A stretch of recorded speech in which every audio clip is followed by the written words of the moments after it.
Salut mes élèves, voici la deuxième leçon sur l'équilibration des équations.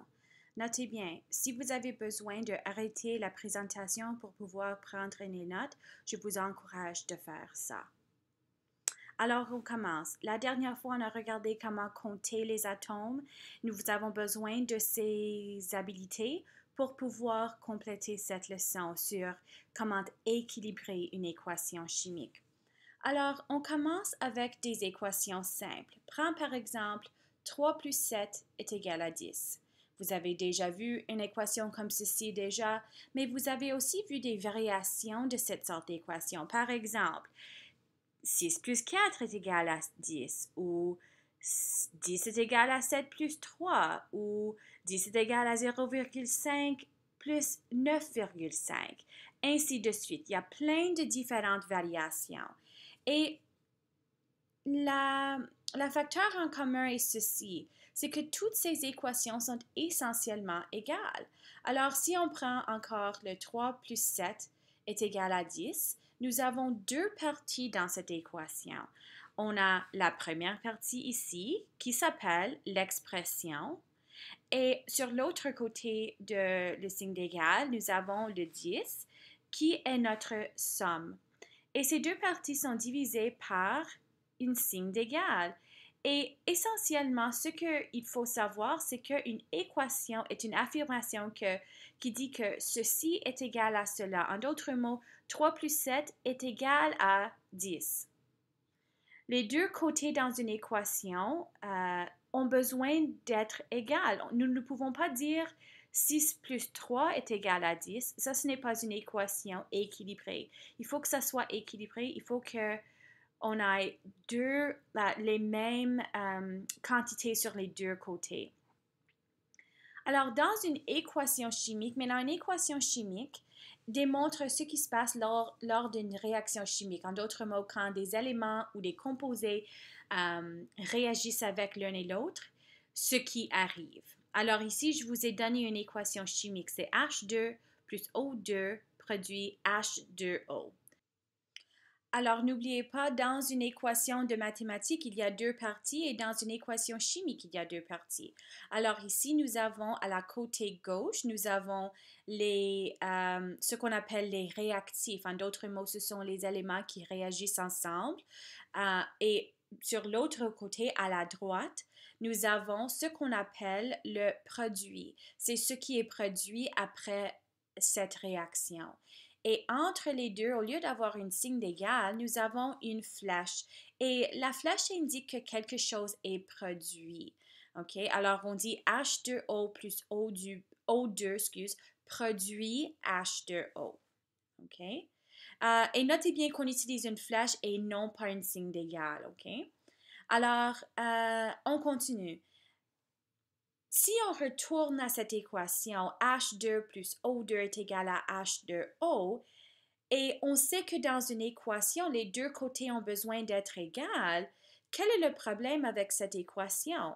H2 plus O2 est égal à H2O. Quel est le problème? Bien, le problème, c'est que ce n'est pas équilibré. Équilibré veut dire que tous les atomes sur un côté de l'équation sont représentés sur l'autre côté de la réaction. En d'autres mots, si on a deux H sur une côté, il faut avoir deux H sur l'autre côté. Deux O sur une côté, il faut avoir deux O sur l'autre côté. Alors, si on regarde cette équation, sur les deux côtés de notre flèche, on a deux hydrogènes à la gauche et deux oxygènes, tandis que à la droite, nous avons deux hydrogènes, deux atomes d'hydrogène, mais seulement un atome d'oxygène. En d'autres mots, ce n'est pas égal. Alors, on a les réactifs et on a le produit et ce n'est pas équilibré. L'équation doit être équilibrée. Alors, comment peut-on équilibrer une équation comme ceci? Nous ne pouvons pas toucher les indices. Les indices sont les petits noms, les petits chiffres. Nous ne pouvons pas les toucher. Mais ce qu'on peut toucher et ce qu'on peut manipuler sont les coefficients. Les coefficients, n'oubliez pas, sont les grands chiffres qui viennent devant les molécules. Ça, c'est ce que nous pouvons manipuler. On ne peut pas toucher les indices. Okay? Mais la question, on pose la question souvent, pourquoi faut-il être équilibré? Mais c'est à cause de quelque chose qui s'appelle la loi de la conservation de la matière qui dit que rien ne se perd, rien ne se crée. Dans une réaction chimique, les atomes sont simplement réarrangés. En d'autres mots, la matière ne peut pas être créée ni détruite, seulement réarrangée. Alors, alors si on revient ici, on ne peut pas détruire ni créer la matière, on peut tout simplement réarranger les atomes. Alors n'oubliez pas, les coefficients viennent devant le molécule et ils affectent tout le molécule. Et comme j'ai dit avant, les indices, les petits chiffres, ne peuvent pas être changés. Alors voici notre équation. On a à la gauche, nous avons hydrogène 2, oxygène 2. À la droite, hydrogène 2, oxygène 1. Encore, regardez, oxygène, on a 2 à la côté gauche, mais seulement 1 à la côté droite. Alors, la question devient, où mettons le coefficient? On veut avoir le même nombre d'atomes de chaque élément sur les deux côtés. Alors, on met le coefficient, disons qu'on met un coefficient de 2 ici. Maintenant, il faut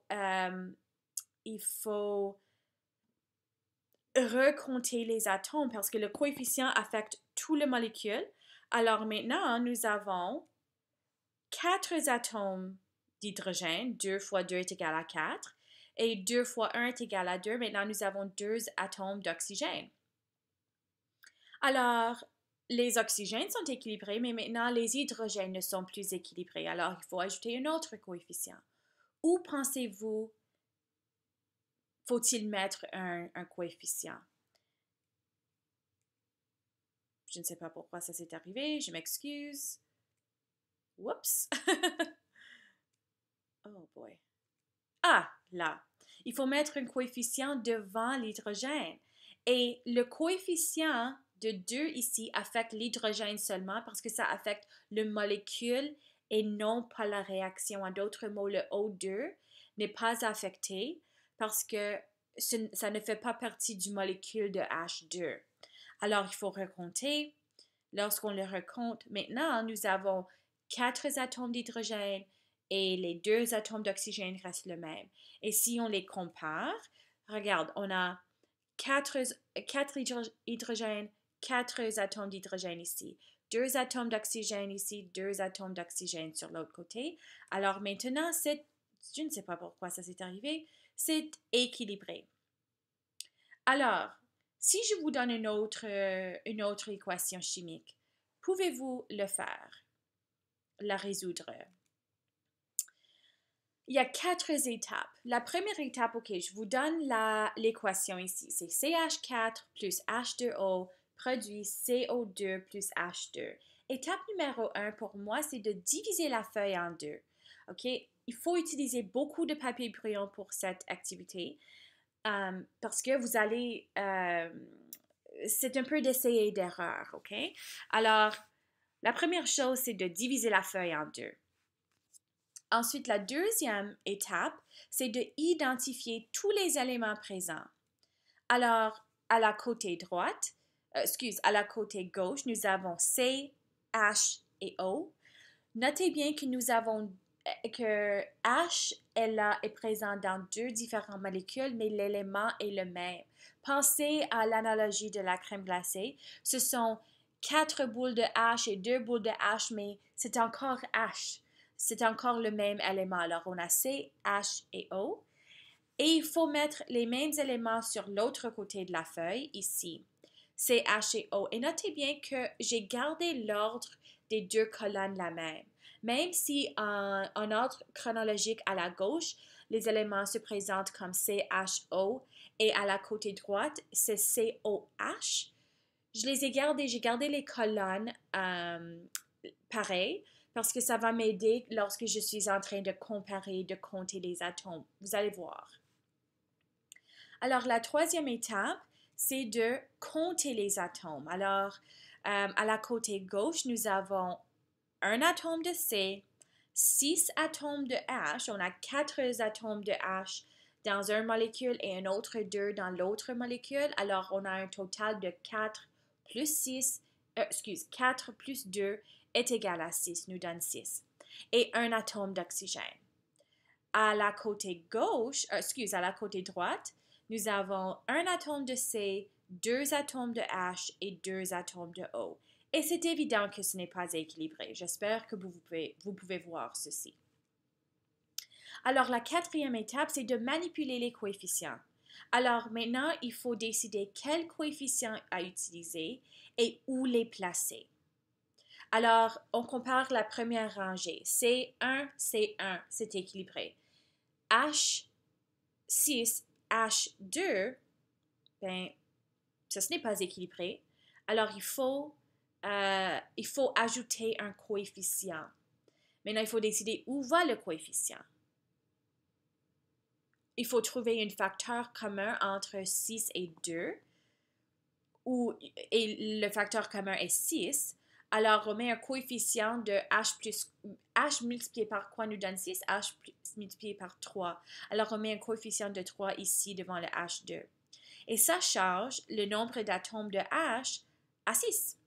Alors, maintenant, nous avons C1, C1, H6, H6, O1, O1, O2. Bien, ça, ce n'est pas équilibré, alors il faut retourner à l'équation et ajouter un autre coefficient. Et le coefficient, cette fois-ci, ça va ici,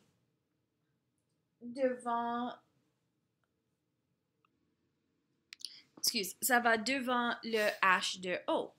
Et ceci change plusieurs différents aspects de l'équation. Premièrement, ça change le le O à 2, mais ça affecte aussi, parce que ça affecte tout le molécule, ça affecte aussi le H. Et maintenant, nous avons 8 atomes de H, parce que nous avons H4 dans la première molécule et 2 H2 dans l'autre molécule, dans la deuxième molécule, qui nous donne un total de 8. 4 plus 4 est égal à 8. Alors maintenant, il faut enlever le coefficient qu'on avait là avant dans le produit et il faut qu'on ait 8 H. Et pour ça, il nous faut un coefficient de 4. Et ceci change le nombre d'atomes de H à 8. Alors maintenant, on retourne à nos atomes. On a C1, C1, H8, H8, O2, O2. C'est équilibré. Excellent. C'est équilibré. Alors, la prochaine section, ce sont les équations un peu plus compliquées parce qu'ils incluent les parenthèses. Si vous voulez arrêter la présentation ici et essayer les questions sans parenthèses, je suggère que vous faites ceci. Sinon, si vous êtes confortable avec ce qu'on a fait jusqu'à ce point, continuez avec la présentation pour voir comment on équilibre les équations qui contiennent des molécules avec des parenthèses. Alors, ici, on a une équation chimique qui inclut des parenthèses. On a H3PO4 plus Ca entre parenthèses OH2 produit Ca3PO4 plus H2O. Les étapes sont exactement les mêmes, mais il faut se souvenir de comment compter les atomes dans les parenthèses. C'est ça où les élèves se trompent souvent, c'est comment compter et multiplier les atomes. Alors, étape numéro 1, comme avant, c'est de diviser la feuille en deux. Ça rend la vie beaucoup plus facile de le faire de cette manière. OK? Ensuite, on identifie les éléments présents. À la côté gauche, nous avons H, P, O et Ca. À la côté droite, nous avons exactement les mêmes éléments. Et n'oubliez pas, même s'ils se présentent dans un ordre différent à la côté droite, je garde la colonne des éléments la même Ça rend ma vie beaucoup plus facile lorsque je suis en train de compter les atomes. Alors, étape numéro 3, est-ce que vous vous souvenez? C'est de compter les atomes. Alors, à la côté gauche, nous avons 5 H, 1 P, 6 O et 1 Ca. La raison pour laquelle nous avons 6 O est parce que le OH2 est entre parenthèses, le OH est entre parenthèses, alors cet O est affecté par l'indice de 2. Alors nous avons 2 O là, ainsi que 4 O dans la première molécule. Et on les ajoute ensemble pour nous donner 6. On a 5 H parce que le OH entre parenthèses est affecté par l'indice de 2. Alors nous avons 2 H là, ainsi que 3 H dans le premier molécule. Et à la côté droite, nous avons H2, P2, O9 et Ca3. Encore, le PO4 qui est entre parenthèses est affecté par l'indice de 2. Alors, le P, on a en fait 2 P parce que le P est affecté par l'indice de 2. Et le O4 est multiplié par 2 aussi. Alors, on a O4 fois 2 qui nous donne 8, plus 1 O de H2O qui nous donne un total de 9. Ensuite, il faut manipuler les coefficients. On peut voir ici que c'est évident que les atomes ne sont pas équilibrés. H2, H5, H2, P1, P2. En fait, aucun élément est équilibré. Alors, avec ces sortes de questions, des fois, ça a l'air vraiment difficile, mais c'est un essai et erreur. En d'autres mots, il n'y a pas nécessairement une formule, mais il faut essayer, faire des fautes, corriger les fautes, ainsi de suite. Ça prend de la patience. Alors ici, je regarde H, P, O, Ca. Ça a l'air un peu difficile. Moi, je commencerai avec le Ca parce que pour moi, ça a l'air le plus facile en termes de trouver les facteurs communs. Alors, je prends le Ca. Et je dis, OK, j'ai 3 Ca à la côté droite et seulement 1 à la côté gauche. Alors, moi, j'ajoute un coefficient de 3 à la côté droite. Et je recalcule mes atomes. Parce que le Ca, le O et le H sont tous affectés par ce coefficient de 3. Voilà. Maintenant, j'ai 9 H, 10 O et 3 Ca. Alors, maintenant, mes Ca sont équilibrés, rien d'autre est équilibré. Alors, il faut penser comment est-ce que je peux continuer. On va voir. Hein? Peut-être je prends les P maintenant. P1, P2, c'est assez facile. Je sais ceci. Alors, je mets un coefficient à la côté gauche. Je mets un coefficient de 2. Je sais sûrement que ça changerait que ceci changerait changera le P, mais ça change en fait tous les autres molécules aussi, presque tous les autres atomes. Et ça devient ceci, H12, P2, O14 et Ca3. Alors, les Ca et les P sont équilibrés, mais rien d'autre. Alors, on tourne au produit maintenant et on essaye de trouver une façon d'ajouter pour un coefficient pour rendre tout ça égal. Alors, prenons les H par exemple. On a H12 et H2. Quel est un facteur commun entre 12 et 2? Le facteur commun est 12. Alors, H2 fois quoi nous donne 12? H2 fois 6. Je mets un coefficient de 6 ici. Et ceci affecte le H et ça affecte le O aussi. Et les atomes changent. Maintenant, on a H12, P2. O change à 14 parce que nous avons 8 O dans le PO4 entre parenthèses 2. Alors, on a 8 O là. Et un autre 6 O maintenant parce qu'on a mis un coefficient de 6 devant la molécule de H2O. 8 O plus 6O nous donne 14, ainsi que les CA ne sont pas affectés. Et qu'est-ce qu'on voit ici? Regarde, maintenant les H sont équilibrés, H12, H12. Les P sont équilibrés, P2, P2. Les O maintenant sont aussi équilibrés, O14 et O14, et le CA est équilibré aussi. Alors voici une petite introduction à comment équilibrer les équations. Il y a plein d'exercices à l'Internet. Je vous offre des autres exercices à l'école. Merci de m'avoir écouté.